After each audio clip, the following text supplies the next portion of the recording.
नमस्कार, म डेभिड ढकाल, मौसमविद, जल तथा मौसम विज्ञान विभाग। आज वैशाख 18 गतेदेखि वैशाख 24 गतेसम्मको मौसम कस्तो हुन्छ भन्ने विषयमा छोटो जानकारी लिएर आएको छु। आज मिति 2083 साल वैशाख 18 गते शुक्रबार। समग्रमा भन्नुपर्दा आउने हप्ता देशका विभिन्न ठाउँहरूमा पानी पर्ने सम्भावना रहेकाले गर्मी केही कम हुने देखिन्छ।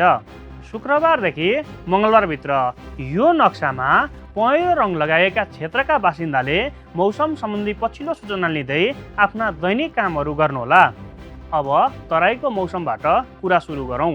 शुक्रबारदेखि मङ्गलबारभित्र कोशी, बागमती र गण्डकी प्रदेशका तराई क्षेत्र र मध्य प्रदेशका धेरै ठाउँहरूमा मध्यमसम्मको पानी पर्ने सम्भावना छ।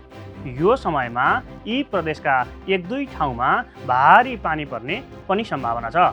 लुम्बिनी र सुदूरपश्चिम प्रदेशमा भने थोरै ठाउँहरूमा मात्रै मध्यमसम्मको पानी पर्ने सम्भावना छ।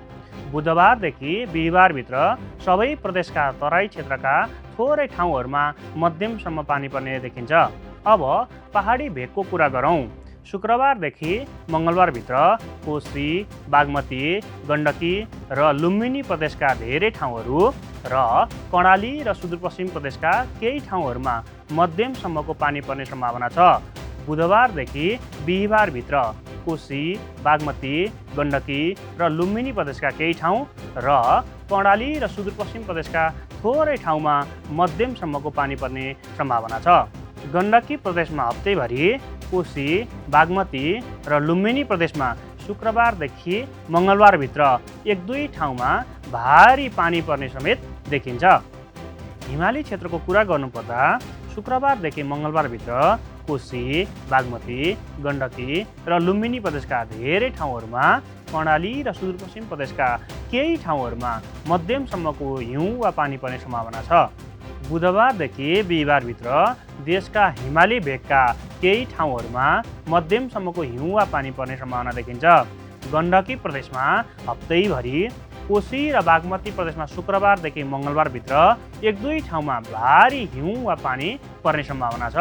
अहिले प्री मनसुनको समय भएकाले पानी पर्दा मेघगर्जन, चट्याङ र असिनासहित हावाहुरी पनि चल्ने सम्भावना हुन्छ।